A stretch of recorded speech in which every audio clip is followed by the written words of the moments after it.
के साथ ज्ञान नारा में आप सभी का तहे दिल से स्वागत है।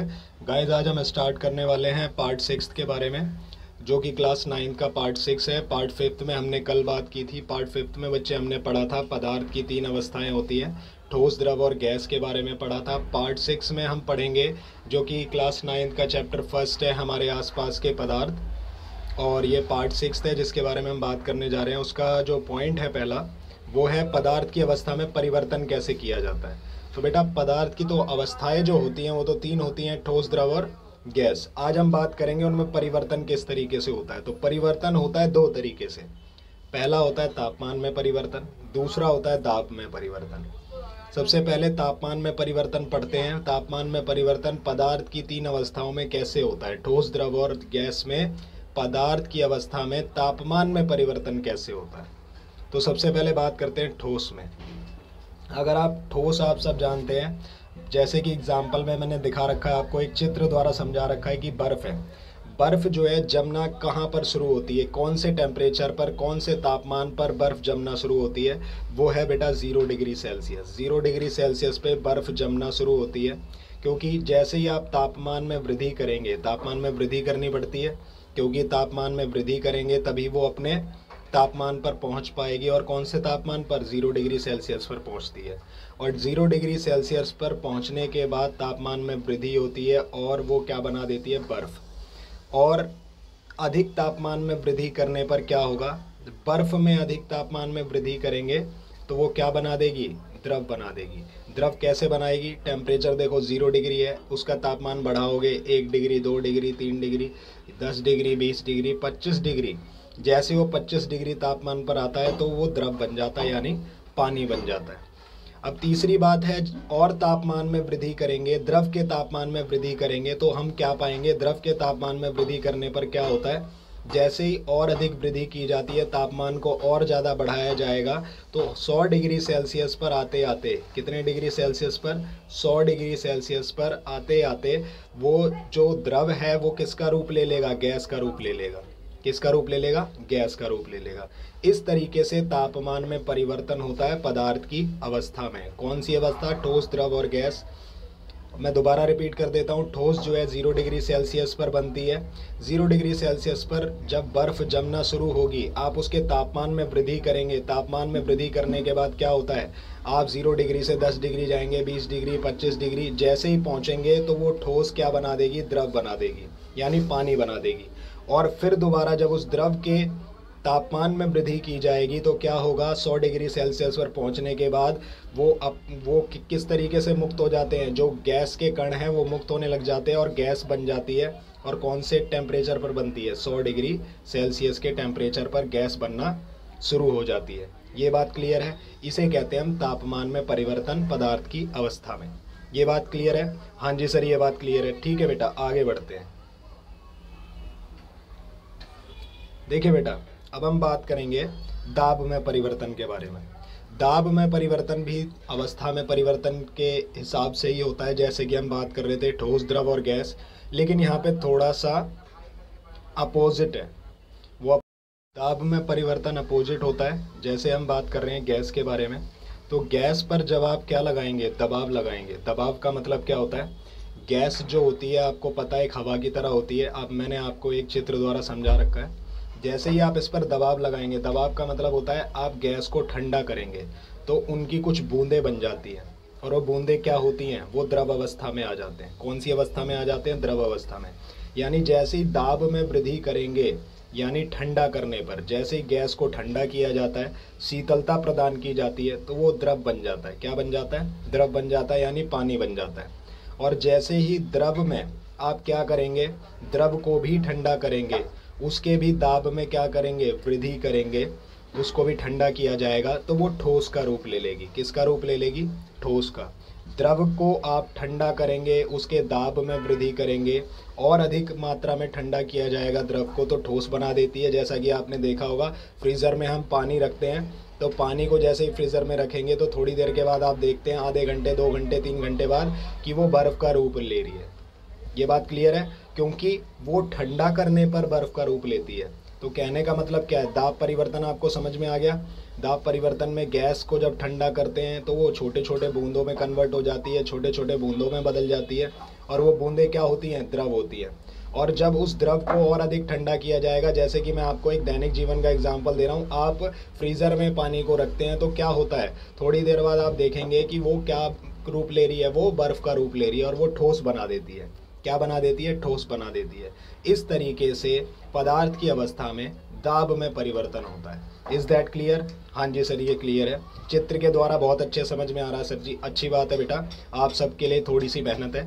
आगे बढ़ते हैं बेटा, अगला पॉइंट है हमारा तापमान परिवर्तन के प्रभाव। अब हम बात करेंगे जो तापमान बदलता है उसका प्रभाव कैसे होता है, अब उसके बारे में बात करेंगे। आइए नेक्स्ट पेज पे देखते हैं कैसे होता है इसका प्रभाव। तो बेटा सबसे पहली बात है गलनांक। किसकी बात कर रहे हैं हम? गलनांक की बात कर रहे हैं। गलनांक का मतलब होता है, मैंने आपको स्टार्टिंग में जब मैं पढ़ा रहा था तो मैंने आपको बताया होगा, पदार्थ की विशेषताओं के बारे में जब हम बात कर रहे थे तो एक पॉइंट आता है गलनांक स्तर पर, लेकिन फिर भी मैं दोबारा रिपीट कर देता हूँ। जिस अवस्था पर ठोस पिघलकर क्या बन जाए, द्रव बन जाए, यानी ठोस जिस अवस्था पर आने के बाद क्या बन जाता है, द्रव बन जाता है, तो उसे हम गलनांक कहते हैं। यानी वो द्रव कब बनेगा, जब वो अपने तापमान पर पहुंच जाएगा। जैसे कि ठोस का जो तापमान, बर्फ़ की बात करें तो बर्फ़ का जो टेम्परेचर है 0 डिग्री सेल्सियस होता है। 0 डिग्री सेल्सियस पे आने के बाद बर्फ़ क्या हो जाएगी, पिघलने लग जाएगी, क्योंकि बर्फ़ बनती है -3 डिग्री सेल्सियस पे, -2 डिग्री सेल्सियस पे, और जैसे ही वो 0 डिग्री सेल्सियस पे आती है तो 0 डिग्री सेल्सियस पे आने के बाद वो अपनी द्रव अवस्था में परिवर्तित होना शुरू कर देती है, क्योंकि द्रव अवस्था में वो बनना शुरू कर देगी, जिसे हम बोलेंगे उसका गलनांक स्तर। वो होता है गलनांक स्तर, और गलनांक स्तर बर्फ़ का क्या है, 0 डिग्री सेल्सियस। वेरी गुड, बहुत अच्छे। उदाहरण के लिए मैंने यहाँ पे दे रखा है बर्फ़ का पानी बनना। बर्फ़ का क्या बन रहा है, पानी बन रहा है। और बर्फ़ पानी कौन से तापमान पर बनती है, 0 डिग्री सेल्सियस पर।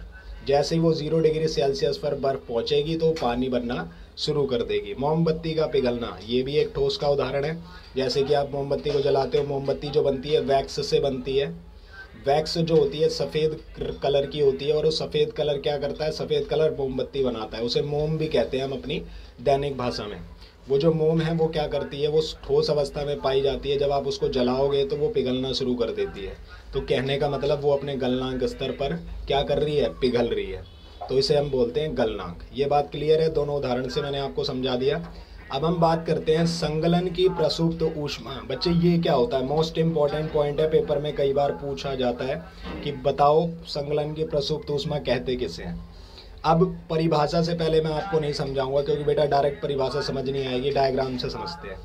इस डायग्राम में आप देख रहे हो एक बीकर है, बीकर के अंदर छोटे छोटे टुकड़े हैं बर्फ़ के, और एक थर्मामीटर लगा हुआ है, और एक आयरन स्टैंड है, और एक ग्लास स्टिर है। ग्लास स्टिर का मतलब लोहे कांच की छड़ है, और नीचे बर्नर लगा हुआ है जिसमें से आग निकल रही है, मतलब जो हमारा बीकर है उसको गर्म किया जा रहा है, और उसके अंदर, बीकर के अंदर क्या है, बर्फ़ है।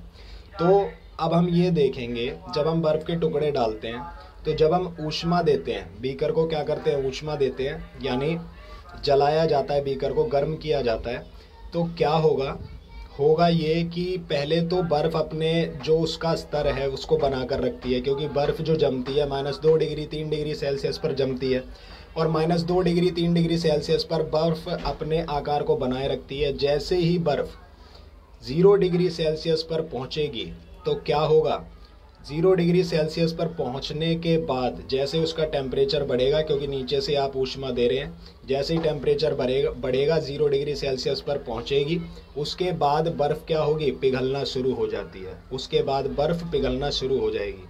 तो बर्फ़ के अंदर जो ऊष्मा थी वो छुपी हुई थी, जिसकी वजह से वो पिघल नहीं रही थी, और वो पिघलेगी कब, जब वो अपने गलनांक स्तर 0 डिग्री सेल्सियस पर पहुंच जाएगी तो बर्फ़ गलना शुरू होगी। इसे हम कहते हैं संगलन की प्रसुप्त ऊष्मा। इसको लेकिन एक परिभाषा से समझ लेते हैं, और मैं आपको दोबारा एक बार समझाऊंगा परिभाषा के द्वारा।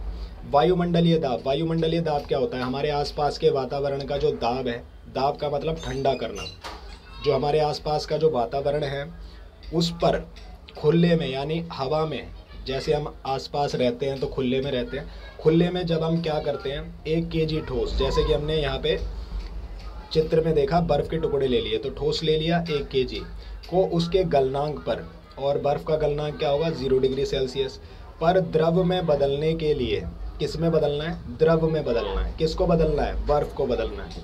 और बर्फ़ का तापमान क्या होता है 0 डिग्री सेल्सियस होता है। बदलने के लिए जितनी ऊष्मा की आवश्यकता होती है, तो यानी इसको गलनांक स्तर पर पहुंचने के लिए कितनी ऊष्मा की आवश्यकता है, 0 डिग्री सेल्सियस पर पहुंचने के लिए जितनी ऊष्मा चाहिए होगी बर्फ़ को, उतनी ऊष्मा लेने के बाद क्या होगा, जैसे ही बर्फ़ अपने 0 डिग्री सेल्सियस तापमान पर पहुंचता है वो गलना शुरू कर देता है, जिसे हम बोलते हैं संगलन की प्रसुप्त ऊष्मा।